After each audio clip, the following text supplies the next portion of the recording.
Hello and welcome back to another episode of Loose lips. And Lipstick with me, Kennedy Ann. And I'm Brecky. Just kidding. I'm Vanity. My God, I love that. I'm just here. Just kidding. I'm just here. Sorry, I threw that one. No, intro I love off. that one. You want to do that again? Yeah, we can do it That was again. so funny though. Okay. I'll be serious. Do we this time. want? No, I'm like, should we introduce ourselves as crazy names like that, or No. I love it when you do that though, because it is kind of funny. I just need to keep it together. Okay. Hello and welcome back to another episode of Loose Lips and Lipstick with me, Kennedy Ann, and I'm the funny girl, Vanity. Yes, you are. You're my funny girl. Now clean up that mess. And Speaking of- I'll take that fucking jacket off. Speaking of messes, today we're going to talk all about the nightmare gig. On your pout, let all our little secrets out. Got those loose lips speaking fast, a reputation built to last. With that dangerous allure and a single glance, it's a sweet romance. Loose lips and lipstick. Loose lips and lipstick. Loose lips and lipstick. Loose lips and lipstick.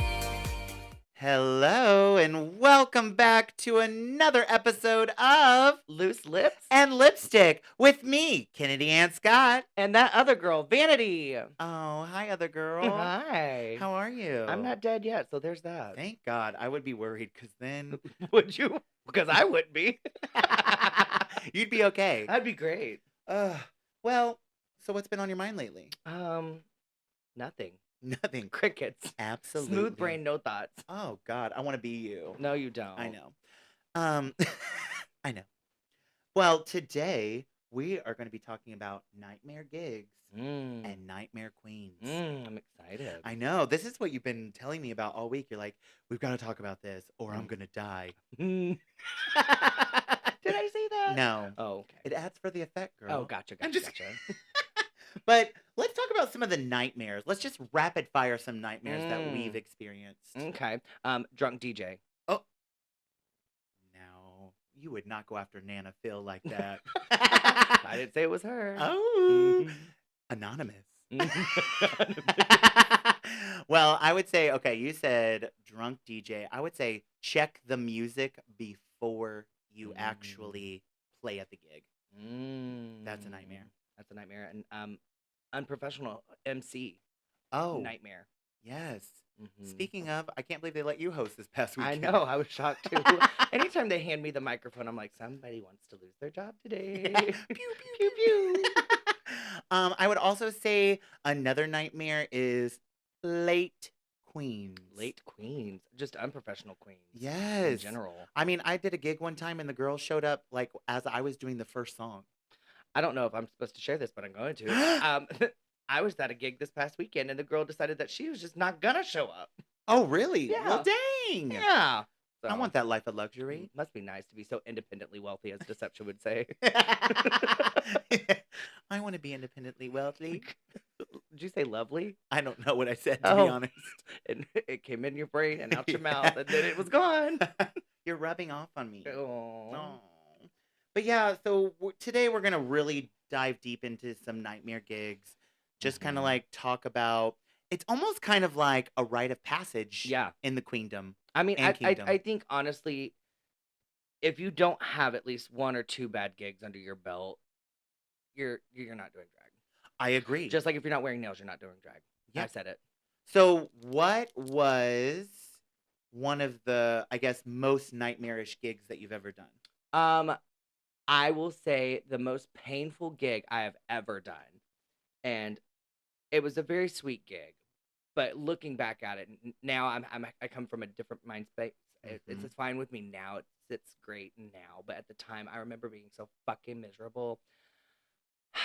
It was for a girl's birthday party, and the husband reached out and wanted a drag queen on a bus kind of situation. Mhm. And so what he did is he did his best to make sure all of this happened with the bus and, transportation and blah, blah, blah, blah, blah. But it was me on a bus. I was supposed to do 1 to 2 songs.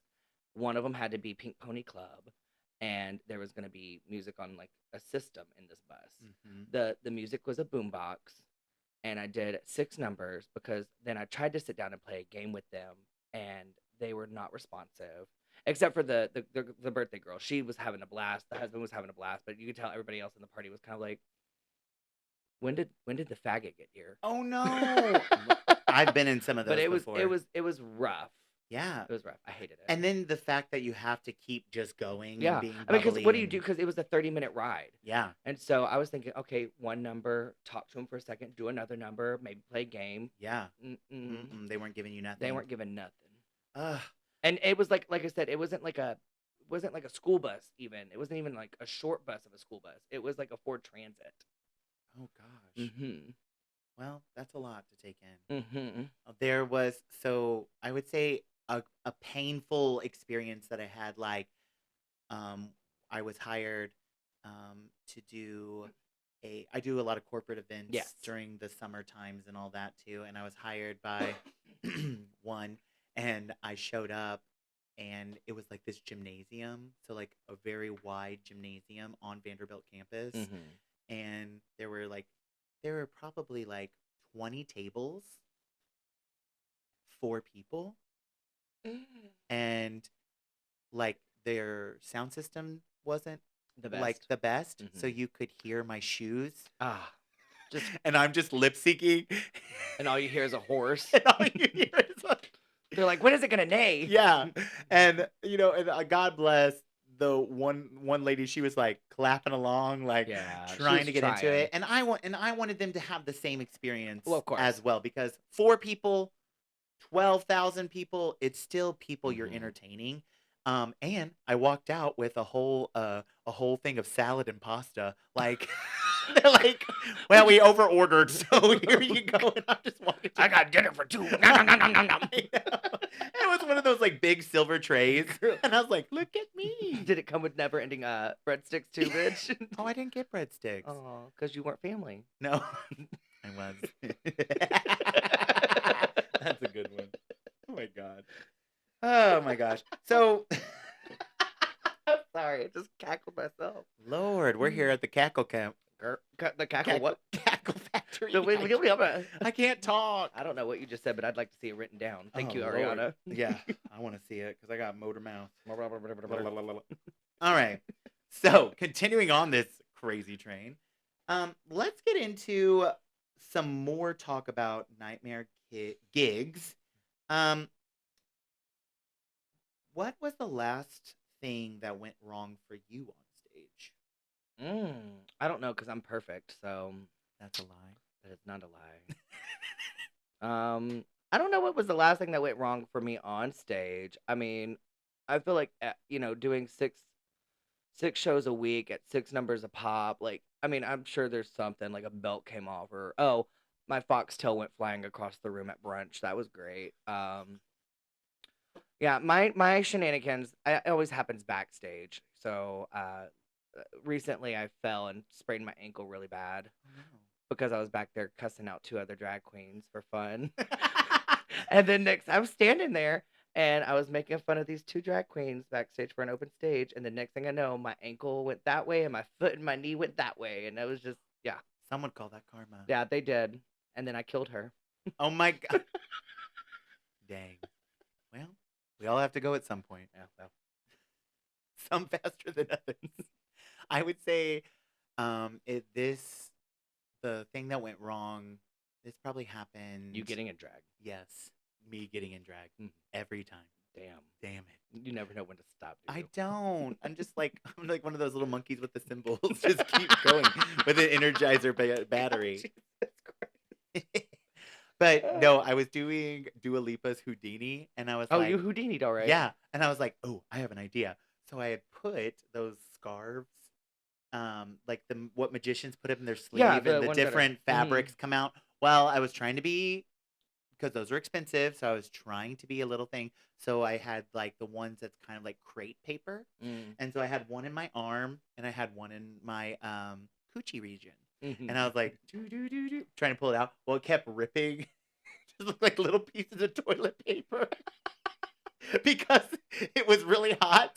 And, like, it just stuck. and it just It just stuck right and I to was it. just trying to on stage. I'm like, Houdini. And I'm like, nothing's being pulled. And there's just girls down there like, woo, what What's is it this? doing? I know. So I was like, give up. And I just started spinning and kicking because Girl. that's what you do. Oh gosh. What a nightmare.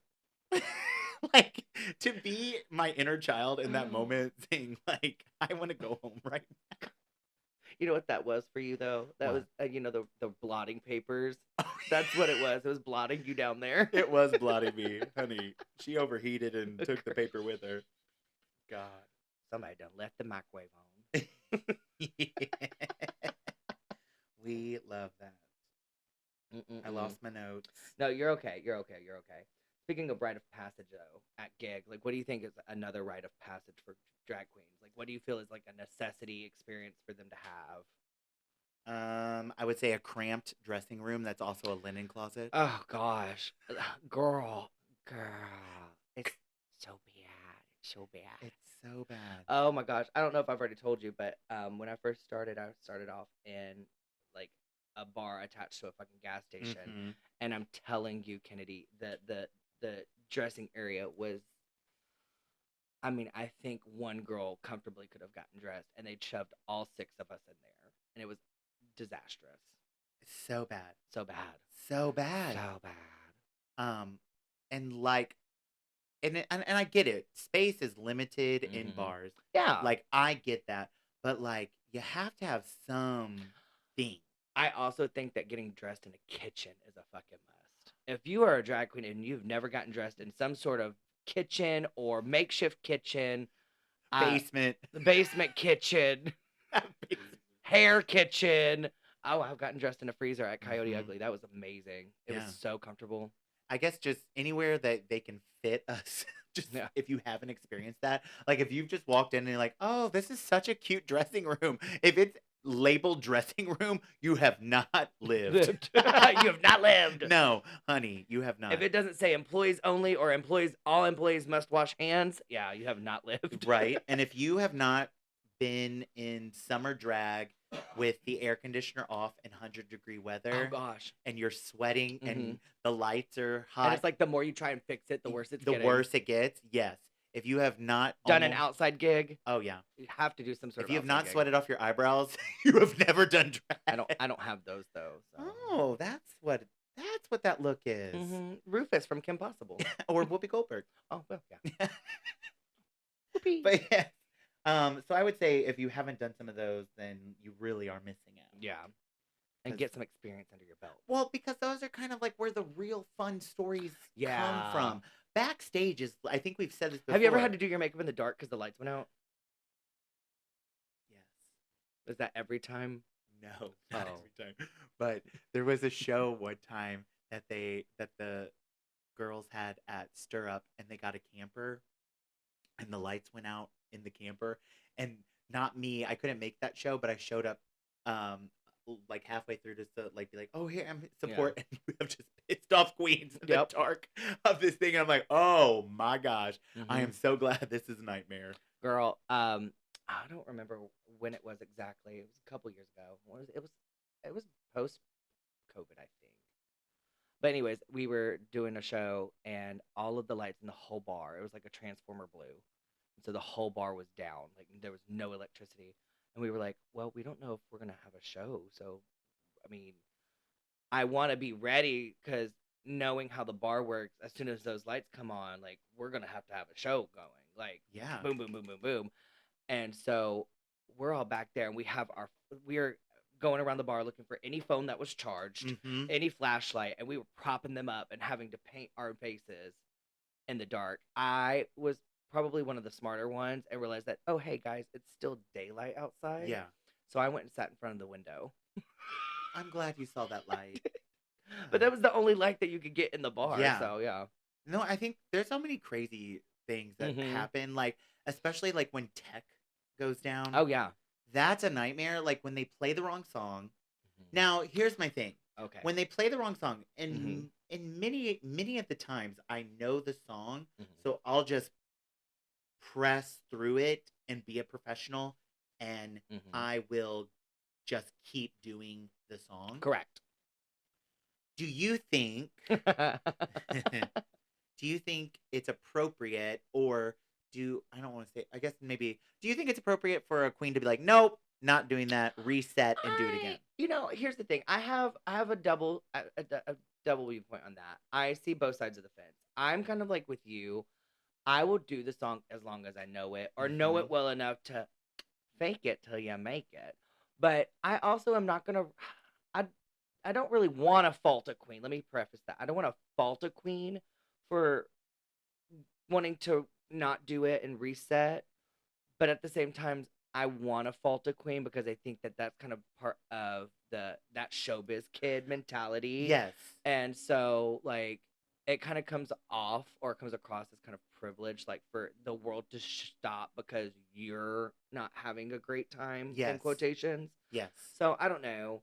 I also get it from an artistic like if you're planning on something that's really artistic and it needs this specific song or it needs the like, I think there's some grace points that I will let happen. But I if agree. you're just going out there and you're just doing like we keep referencing her fucking music, but if you're just going out there and you're doing Physical by Dua Lipa and Physical by Olivia Newton-John plays, but you know that version, girl, just go out there and do fucking Physical by Olivia Newton-John. People are gonna live if you just give it all. Yeah. Well, Nicole Ellington Dupre told me one time, a long time ago, about music. She was like, if you're feeling it, the crowd's gonna feel you feeling it, and then you're gonna notice a response. And I'm telling you, dead ass, so on point. Yes, agree. The crowd can definitely tell when you are having fun and you are really into it, and when you're not. And I always want to be that queen that even if I'm not feeling it, someone needs the entertainment, someone needs to feel good. So that's my job on stage in that moment, is to make people feel good. And if they have a really bad problem going, like, forget about it and have fun. But also, you don't ever know what kind of fun surprises could be in said music that's being played, whether it's yours or not. Because one time, God, years ago, I was doing Colors of the Wind, from Pocahontas, and I was performing the song, whatever, and I thought I heard something off in the background, but I didn't think anything of it. And then a couple lyrics go by later, and then it's in the background the whole time. And it was Carmela Marcela Garcia's Colors of the Wind, where she had the fart track in it. And I did not know that was going to happen. So the pure disturbed look on my face was so priceless and comical. So, I mean, I got a great response for it. It was funny. So sometimes just going with the punches. And that kind of makes way more beneficial. People are like, that was fabulous. Yeah. But I also think, like, doing songs that not everybody knows but you like is also a really good thing. You don't know how many times I am, specifically, this Problem by Natalia Kills, when I first started doing it, I wore it out, honey. I was doing it every freaking weekend. And how many times people would, like, get on their phone and they would, like, type me out, like, a message, like, what is this song? Or, like, they'd want me to search it on their phone while I'm mid-performance, or they'd come up to me afterwards going, I've never heard that song before, I love it. Yeah. Sometimes you can open their minds up to new music. You can. Oh, for sure. And I think we are, like, part of that media business that we introduce people to new songs and new artists all the time that help keep that flowing. Because I always get, like, things from people all the time, like, I love that you did that song. Every time I hear it, I think of you now. And I'm like, oh, you're welcome. But then I like to try out, like, new things, and I think it's interesting because some gigs, I think in some spaces I can try certain songs.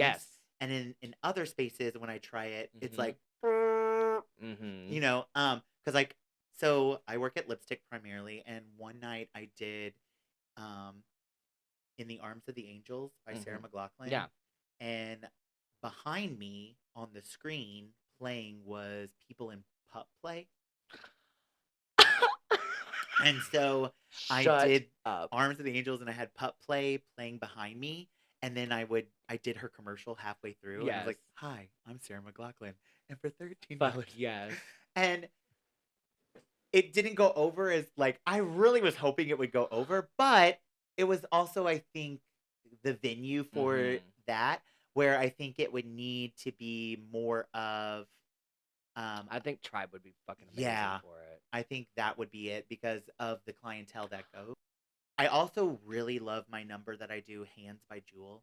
I do Mm. the tiny hands, and I come Yes. out, and that's one of my favorite numbers to I think you perform. need to make that into a huge mega mix. Like, can't keep my hands to myself. Yes, Yeah. you were talking about that Yeah. the other night. Yeah. Mhm. So, what's a song that you like to perform that doesn't get the response that you want? Oh, ooh. I wouldn't say it doesn't get the response that I want because every time I do it, it turns the crowd. Like, but one of my favorite songs that I do that nobody fucking knows is "Born Without a Heart" by Fauzia. I don't know if you've ever heard of I her don't know if music. I have. If I remember correctly, she's Moroccan Canadian, and Okay. so she has a very beautiful blend of her Moroccan roots, but she's very sad girl on a piano, and her voice is phenomenal. But yeah, Okay. yeah. Hmm. So, but do you see it like, not that this is necessarily a nightmare, but I feel it falls into this category because drag performers put so much time into the choreography, into a song that they really want to like feel Yes. and bring to the stage, and we put so much time into constructing the outfit that goes with it, Mhm. and all that, and then sometimes you just don't get the response Oh, from the audience. it it irks me, but I will tell you this: depending on how much alcohol I have in my system, it depends on how irked I get. But there have been times where, and I'm gonna sound like a total fucking diva for it, but there was one time in my dressing room, RJ was in there, and I came off stage and I was flinging the drag off me, and I was so pissed because I don't remember what song it was. Yeah. But I think also in that same like lineup of the show, like there was like a Beyonce song was done, and it was like the top 40 was done, and I was trying to go out and do something a little bit Mhm. more artistic or off and a different maybe book. Mhm. And so I kind of already had nervousness building up about going into that number. So once it kind of came through fruition and it didn't land the way I wanted it to, oh, I was pissed. Yeah. I slammed my dressing room door and I was like, I can't stand this fucking audience. Yeah, and I was going off. She's like, no one knows art. Yeah, yeah. Oh my gosh. Okay, so the one that you've been doing kind of, I guess, a couple months now, and now I feel like a lot of people are doing it because they've seen you do it, but Messy. Oh, yeah. And I love how your concept of it Mm-hmm. is you're just coming out and cleaning Yeah. and like in the Yeah. waitress outfit. I love that because to me it's like such a simple idea, but it's such a cool idea to do with that song. Mhm. And every time I watch you do it with the crowd is the same. Like they go nuts Yeah. the same exact way every time. Yeah. Well, my concept was because the way that I interpret that song is her lyrics say like you told me go get a job, so I did, and then you're asking, and she's struggling to kind of fit this person's narrative Yeah. of what they're expecting her to be, and so she feels like she's constantly trying to clean up her act Mhm. and clean up her own messes and mistakes, and it's never working. And so I was like, what does a diner waitress do all the time? They're constantly having to bust tables, Yeah. run food, they're working their asses off for little pay, for little appreciation. So I was like, that's what we're gonna go with. I love that. Yeah. And that's what I like, and that's what I kind of like is so powerful about our art. Mhm. But then like you said, like when people don't necessarily get it or it doesn't fit the motif of what they want. Yes. Because like Because I do think that sometimes, sorry, not to No, cut you no, off, you're but I fine. do think that sometimes audiences they get on this like wavelength with each other, even if they've not even had a single word to Yeah. one another. It's almost like this energy vibe thing, and they Mhm. will feed off of each other, and it's like it's almost like they have like a meeting in the ladies' room, and they're like, okay, so this is not what we're gonna go for tonight, and this is all we're gonna go for tonight. Yes. Because sometimes I'm like, they really live for me, and then some nights I'm like, they don't live for me at I all, know. or like I'm notorious for doing like the same song in the same weekend just to try Mhm. it out. And so like Friday night they'll hate it, Saturday night they'll love it. And I'm Yeah. like, and it's all about the crowd. I feel like this is a very toxic relationship, and one of us needs to get out. But there's only so many I feel like a woman's you can do. Oh my gosh. And there's only so many pink pony clubs. Like, yeah. I get it. That's what's fun and popular, and that does make money. That's a crowd pleaser. Correct. But like sometimes I just want to do something. Like, one of the songs that I really love doing right now is I can't even think of it off the top. So obviously it's really important to me. So close to your heart. Yeah, very close. One of my favorite songs I do all the time is Zara Larsson. Yeah. All the time. I really love that song and that message, and I do it all the time because I really love it, but then it never really gets the response that I'm like. Because it's not the, Midnight Sun or whatever that song is. And Which I went to her concert. Fabulous. Oh, yeah. Oh, it was so good. I mean, listen, one of the more underrated vocalists for pop right now, truthfully. But she gonna break through, honey. But yeah, I just think trying to do songs that we like is just as valid important. And important. And this is what I reference it a lot, but we do like 6 numbers a night. And so what I always try to do is every song for like each song and each show is like a different avenue of a personality. So that way I touch at least, this is gonna sound perverted, everybody in the audience. Ooh. But like I want to touch something within somebody, like everybody. Yes. So like I'll come out and I'll do an 80s number, I'll do a top 2000s number, I'll do a Beyonce, then I'll do a rock number, then I'll do like a messy, and then I do a musical theater number, like for sure. So. And I like that, and that's so fun. And I like building my shows around that too. And I like doing a lot of songs that make people think and like make people like really listen. I did Running Up That Hill, but the Sunny Ray version. Yeah. And I took those people to church. Like I was just feeling it, and I was like, I want you to feel it. Like I want you to feel it. And so really going above and beyond. But I think it's time to get into this topic that we all get in Nashville, and that is the big penis in the room, bachelorette parties. Ah, yeah. Now, honey, they find you a lot more than they find me. Yes. But, bachelorette parties. I don't know how they are by the time they get to your side. Wasted. Yeah. That's pretty much how they are for me, too. I'm going to say this. Respectfully, I understand why people cannot stand them. However, they have afforded me a very beautiful lifestyle. Yes. So therefore, I am going to speak from a more humble, grateful mindset on this one, but also sympathetic to the fact that I understand that they can all be annoying twats, but not all of them are. No. I've had some really fun bachelorette parties, and especially at brunch, because I get to see kind of them before the shit show happens. Yeah. So I get to enjoy them then, and then sometimes they'll come back out at nighttime, and so then I'm like, okay, now we're seeing the process of you running around with your mini skirt around your head. So. I agree, and I think there's multiple types of what party they're looking for during the weekend. I have met some really fun girls, and I still talk to them like through social media and stuff. And I've always been like, as long as you can have fun, and as long as you are respectful of the art, but you're there to have a good time, I'm all for it. There are the girls that like I've done a show before, and they came in for karaoke, and we will have karaoke before the show, and we have karaoke after the show. And I was literally in the middle of my second number, and this whole slew of gals came in for this, and one girl came right up to the stage and tried to get on the stage requesting a song while I'm performing. Yeah. And that's where I'm like, and she's like, what do you mean it's not karaoke? Do you not see me here performing? Like, do you not see me? Like, I'm a tall woman. Like, you could see me on this giant stage. And so it's that whole thing about like the respect, as some of the drag show and the queer bars are still taboo. And that's what I was about to say. Yeah. And we have to also remember, a lot of these girls, they're coming from like Idaho and like, Nebraska and those kind of places. And so to them having, I'm not going to say that it's non-existent by no means, but it's not as everywhere. Predominant in their life. Predominant in their life. So I think some of them, they really just don't know the etiquette. It's not Yeah. that they know it and they're trying to be disrespectful. They just don't know the etiquette. Mhm. And I think that that's where it's kind of our job as educators to kind of maybe sometimes have a more gentle hand when Mhm. we don't need to necessarily yank them off the stage sometimes, or like screaming and then get in their face, you know.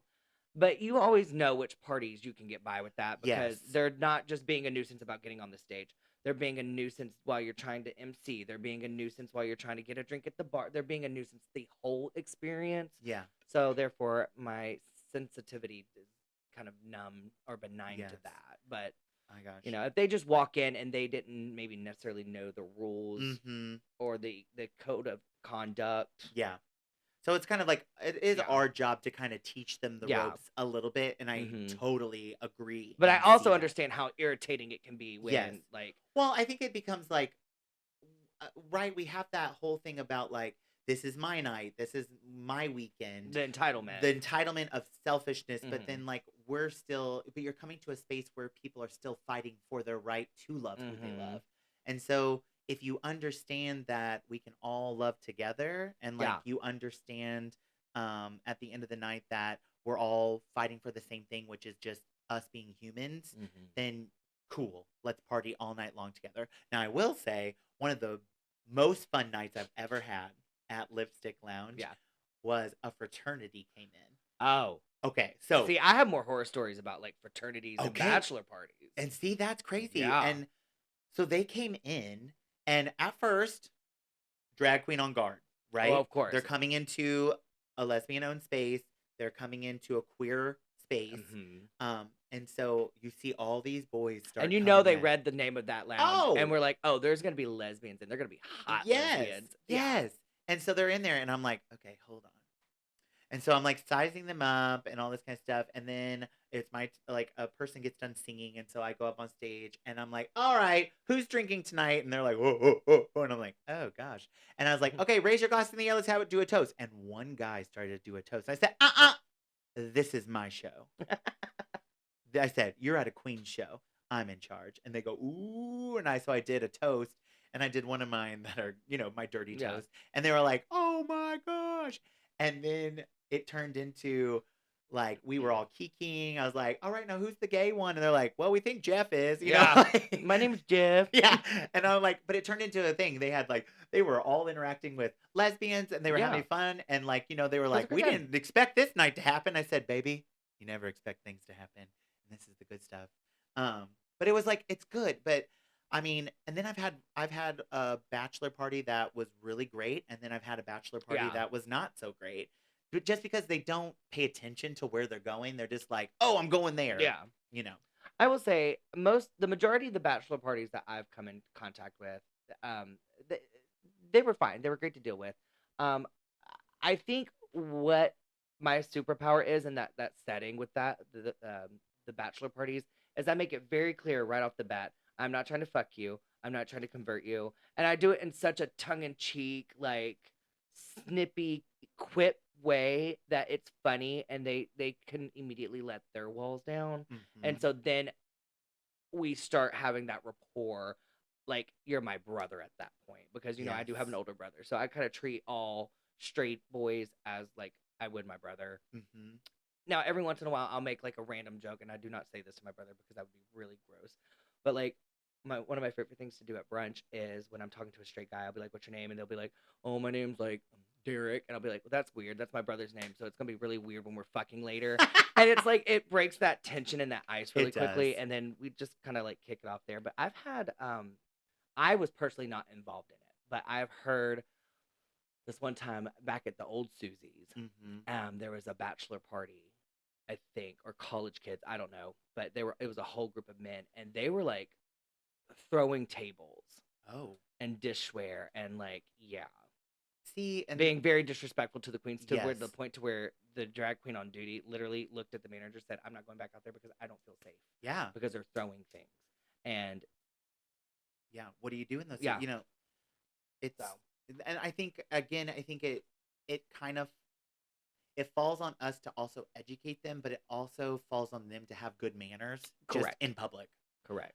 And then again, just kind of like knowing what you're walking into. Like Yeah.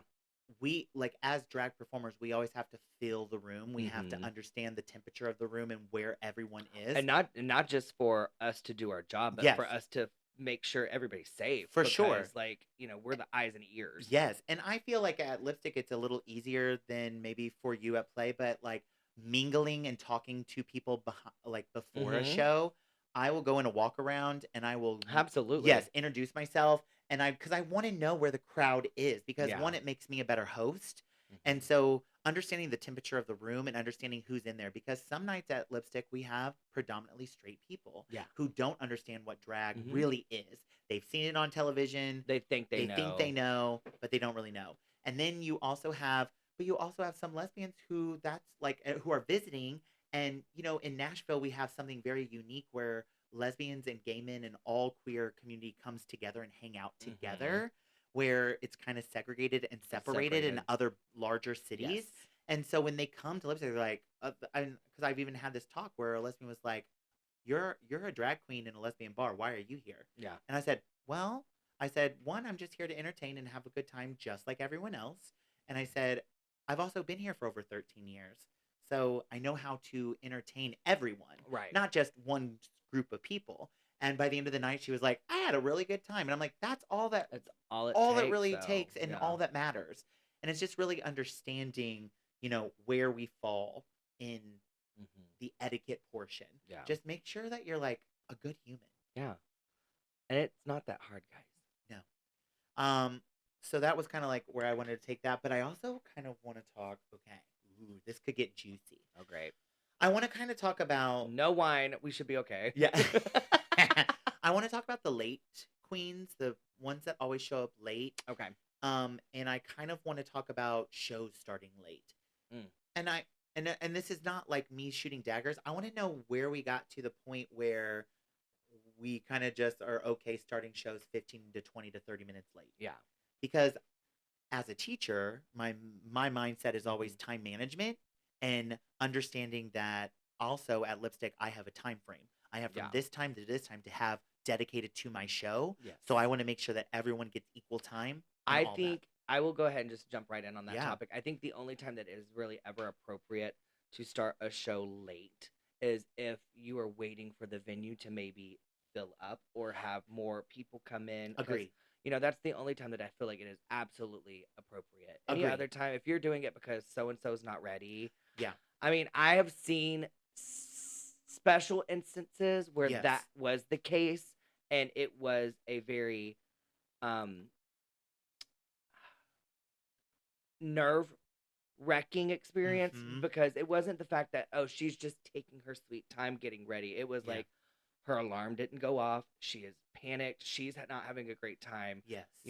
That I think is different than Yes. just somebody, oh, well, I was at the bar drinking for like an hour and I'm just now starting to get ready. Well, okay, Carrie, we're not going to just start the show for you. And Like- again, there's two sides to Yeah. everything, right? Like we can feel one way and another way at the same time. Yes. And I totally agree with you on those. I think my thing is like with the girls that show up late when you're like, girl, you've been booked for this show for months. Like you knew this was happening. Yeah. Like this is happening. Like I Mhm. understand things happen, but like other girls would kill to Have this this opportunity. opportunity. And that's where it's kind of the slap in the face where it's kind of like It's disrespectful. it is. It's not just disrespectful, like you said. It's disrespectful to the girls who want the opportunity and probably will never get it. True, and the girls that were on time because And they then knew. it's just disrespectful to the venue. It's disrespectful to the girls that are working, and Yeah. it's also disrespectful to yourself as an entertainer. Yeah. So And so, I mean, again, not talking about anyone in specifically. No. Just general, like, rule of thumb for the baby queens is when you are new and starting out, be there and Mhm. be there on time and, like, be there ready. Because at any time, another girl could drop out or be there and you've got to be ready to Yep, go on. So exactly. you've always got to be ready. Absolutely. I mean, I have luckily been the girl that's always on time, if not early. And there has been several instances where girls have not been ready, and I've had to go before them, or I had to jump into a show because so and so didn't show up, or so that's why it's also important when you come out to support a show, it's not always a bad idea to come out in drag because you never know what the show's night has been like. Agreed. So, And that's happened to me. I've gone on and mhm. done a number because they needed someone. I was Yeah. like, hey, Canadian, can you do this? I'm like, done. Yeah. Easy. Put on one that I know really well. Mhm. Done. I'm ready to spin. And it also gives people another queen that maybe they don't know, or maybe another take on a situation. But also, when did we, just because this kind of just popped in my mind, when did we as a society, not just as drag queens, when did we find it to be cute to say things like, oh, well, there goes Becky, and if we're meeting at 9 o'clock for dinner, I'm going to have to tell her we're meeting at 8 because she's going to be late. When did we find that to be socially acceptable? If I tell you to be at somewhere at 9 o'clock and you're not there at 9 o'clock, then you're not going to get invited again. Sorry about it. That's the That tea. is just me. It is so disrespectful to me, and especially because there are drag entertainers that I've had to do that with. Yeah. And I'm like, I'm not doing it no more. If you're not going to show up on time, then you're just not going to be booked. And that's the tea. I can't. No, I get it, because it is like, because in my regular everyday job of being a teacher, I can't just say, oh, we'll get to that in a few hours. No, my whole day is planned out. What makes you entitled to have an exception made for you? Exactly. Like that brings on a whole different level of entitlement that the world is not ready to have a conversation about. We're not ready, but we're going to ready. have one.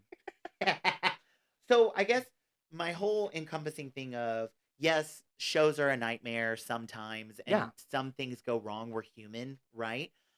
And I feel like sometimes the audience will focus on the wrong thing. So getting out of our heads is one thing, but then getting back to a place to still entertain and be with it like nothing ever happened is a hard thing. Have you ever fallen on stage or fallen off stage or... Oh, honey, I'm the biggest klutz. I am the biggest klutz. There are so many videos of me, specifically at play, where I have fallen off the stage. There's an infamous one that was going around for the longest time, and it was me and Jordan Allen. It was one of my first Thursday nights hosting with him. And I'll remember it till the day I die. I'm in a black leotard that Delta actually now has, and black thigh-high boots, and there's that fan at the end of the runway. Well, it was right before they changed it to where the fan has the cover like this, and it was just like a fan. Oh, and so it was like an open hole at the end of the catwalk. I stuck my foot into it, fell forward, like landed and somersaulted at the same time onto the ground, and then laid there like this. It was the most beautiful landing of any fall I've ever had. But yeah. Oh my gosh. Mm-hmm.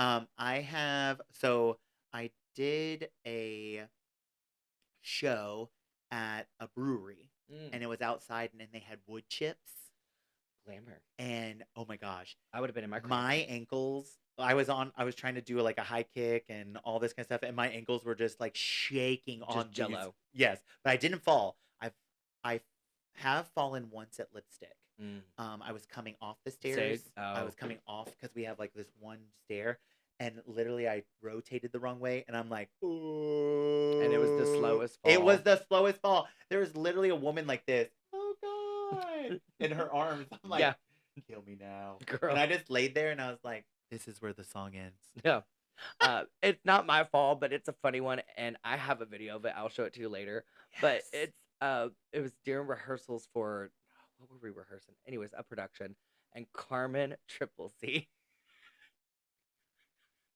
So they had the stacks of chairs just all stacked together or whatever, and she was like, oh, it's gonna be fun for me to take a running start and jump and sit on these chairs that are all stacked up together.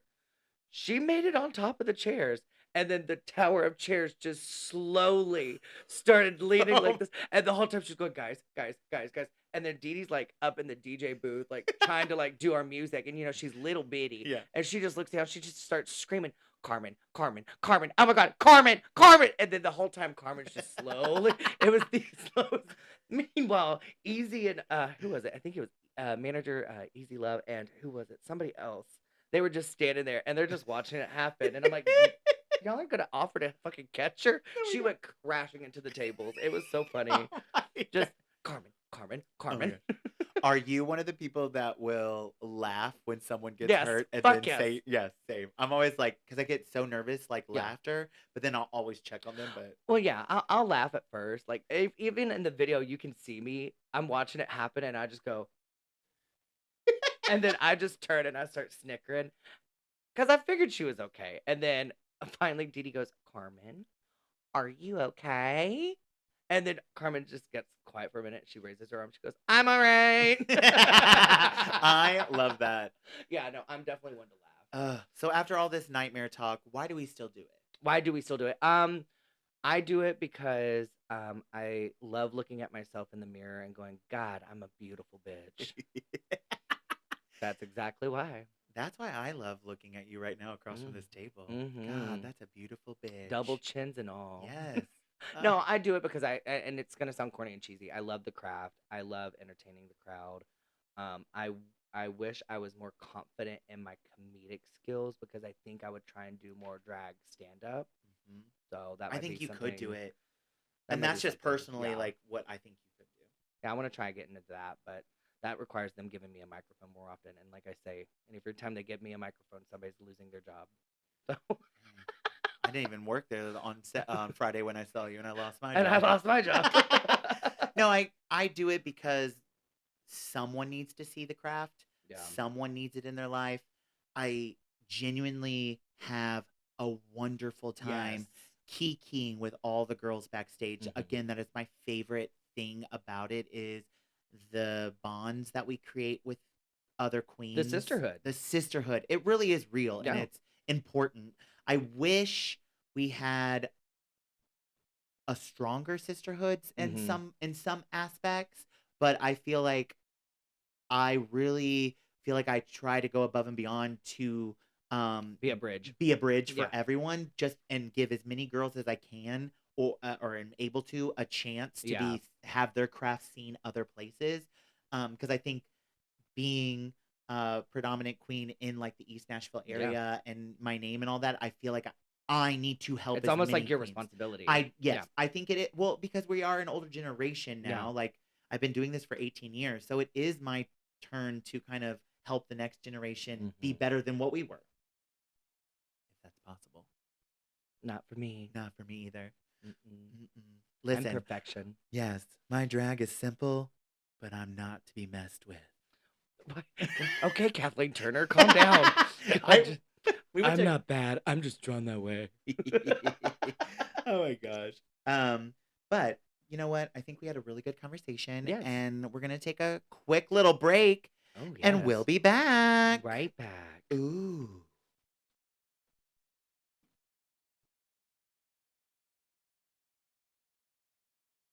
And now it's time for our Showgirl Showcase. And we are showcasing none other than the beautiful Justine Vandeblair. Justine Vandeblair has been turning heads as the ditzy glitzy enchantress for 14 years, as she has no plans of slowing down. She is known for her polished looks and undeniable charisma. She has built a name for herself, performing across the country and showing up wherever the spotlight calls.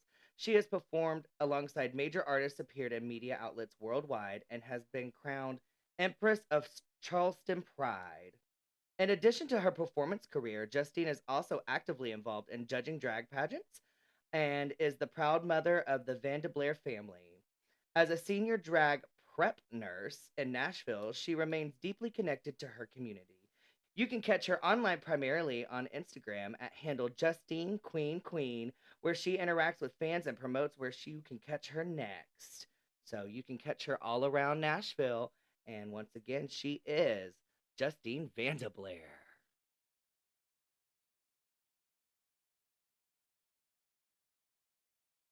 All right, welcome back, everybody, as we return to our wonderful podcast, Loose Lips. And lipstick. I'm your host, Vanity. And I'm Kennedy Ann. And right now it is time for Petty Confessions. Yes, this is the part of the show where we like to read anonymous petty confessions from you all. So I'm going to get us jumping right off the bat because this one I just read is absolutely hilarious. And it says, and I quote, "If I am at a bar and I notice the queen is being rude to the staff, I will make eye contact with her while I will tip the queen next to her a $20 bill. Right. You know what? Good for you, mate. I live. Yes.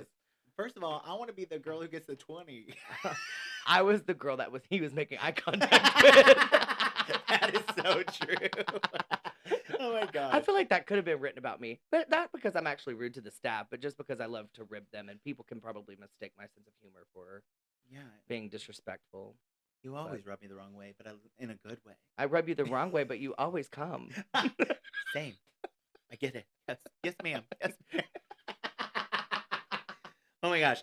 Would you be this petty, and would you do it to another queen if they were being rude? Oh, absolutely, in a fucking heartbeat. In a fucking heartbeat. Yes. No, truthfully, I can't stand when the girls, especially the new girls, that like I've worked at Play for, I think it's like 13 years now, and so when I see the like open stagers come in and they're rude to the staff, especially the door staff that's letting your ass in with your luggage and holding the door for you, that really irks my nerves. So yes, in a heartbeat, 110%. I would actually be a total asshole though, and not only would I tip them big dollars, I would do it while they were performing, and I would make it rain, and I would throw money.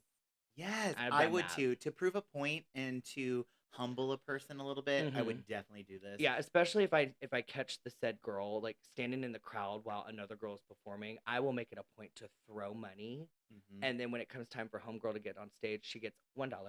Just one. Just the $1. Just one. Yes. So actually, I guess in a weird way, I have done that. So Yeah. I'll do it again. Yeah. And again and again. I promise this wasn't about you. Or was it? Could have been. It could have been. Well, that was a good one. And now I read one and that we got today. And it says, I logged onto a queen's IG account and unfollowed another queen I didn't like. Oh. Oh. Ooh. Now, we know who this might be. We can't say it out loud. No. But this is really petty. Yeah, this is really petty. I mean, your level of hatred for said queen has to go deep. I want to know, what did this bitch do to you to where you can't stand her so ferociously that you had to log into your sister's account and unfollow her? Yeah, right? Like, give me your fucking phone! Like, you are never to follow her again. But also, I want to know if it like came up on like, oh no, why does this person not follow me anymore? And like a whole oh god, and then if it started a whole kit caboodle. Started a whole kit. This person just destroyed Oh, so many things. damn. Oh man, and craziness. But I don't know if I don't know if I would. One, I don't think I would do this because I would never want to take someone else's property. But I do think it's funny. If they handed the property over, Oh, that's true. I would totally do it. Okay, you're right. Like if they handed if it, they kind of had suspicion or knew what was about to happen, I would totally do it. okay, that And then I still might do it even if they didn't know. I don't know. I'm kind of maniacal. me just going to the edit thing and just like going down the whole list of all the queens. No one. No one. You follow no one. Yeah. Oh my gosh. Yeah, I guess I also feel like I'm one of those people too where I'm like, no, Don't be a bleeding heart. yeah, no. don't be a bleeding heart. And now I'm like, wait a second. Fuck 'em. Yeah, no, I would do it. Ruin her life. I would do this in a heartbeat. Actually, I would too, just because of things. I would probably do this. It depends on the queen. But yes, I would probably do it. It depends on the queen. You know who you are. You know who you are. No, yeah, I think it also depends on if the feeling is mutual with the other party involved. Like, if they are already kind of like, yeah, I'm not really a fan of her, but, I'm just doing this out of the kindness of my heart, just so that way her 200 followers seem legit, Not her 200 followers. I would probably be like, yeah, no, you're not going to follow her no more. I'm just going to make up your mind for you. Get off the pit. Yeah, her Get off the career's fence, done bitch. anyways. Yeah. Aw. Well, this has been another intriguing segment of Petty Confessions. We were a little off on that one. I'm sorry. We need to work on it. I'll try better. Yeah, do harder. Do harder. Be good or be good at it. What? Just be good at it. Okay. What are we good at? Huh? fellatio, Oh, and other things. oh, what does that Maybe. mean? I feel like my microphone got higher. I feel like we got higher. Oh, okay. Can you take me Me higher? higher. Oh my gosh. Well, my lovely co-host, do you have any tips or do you have a trick story to share? I don't have a trick story, but I do have a makeup tip. Oh, So if you are wanting to create a smoky under eye, but while also not shutting your eye completely off, like, closing it on the inner corners, yeah. because sometimes that can make you look like a raccoon, get yourself a cute little bottle of white eyeliner and just pop a little line right there into your a little bit into your waterline. Yeah. Mm-hmm. Oh my Just kind God. of open you up just a little bit. I love that. So that way you still have that smoky effect, but you're not completely raccooned. Yeah. Okay. Mhm. That's a great tip. Mm-hmm. Oh my gosh. And that's one of those tips I've been throwing around a lot lately. Yes. I've been throwing this one around a little bit.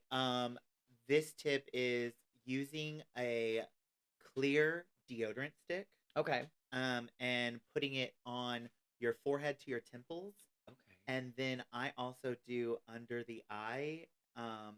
Sometimes I'll do my whole face depending on what month it is. Yeah. Because you want your sweat to go back and not down your face, and especially with all those hot lights. And then now we're getting into spring and summer, where we're Fair. gonna have some outside gigs, especially for Pride and all that. You don't want to sweat your makeup off because you, like we've said earlier, you cannot fix it. Yeah. It like makes it worse.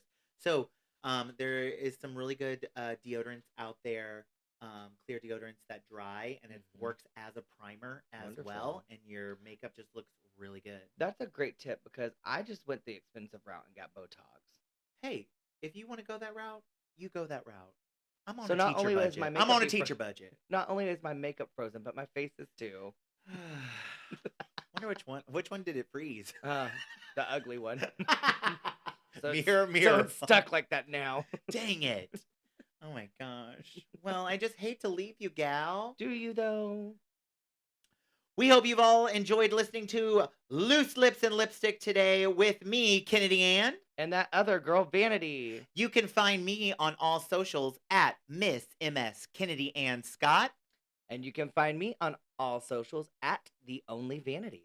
If you want to write us a petty confession, you can find it on our IG accounts. You can send us a little message, or you can send an email to our email, Ooh. loose lips lipstick. Wow, that's a whole mouthful. Mhm. At gmail.com. Yeah. So we look forward to hearing from you so we can read some more of your petty confessions. And we can't wait to see you next time whenever we talk some trash again. Yeah, which will be very soon because we like to do that. We do. We love you. Bye. Bye, guys. Loose lips speaking fast, a reputation built to last. With that dangerous allure and a single glance, it's a sweet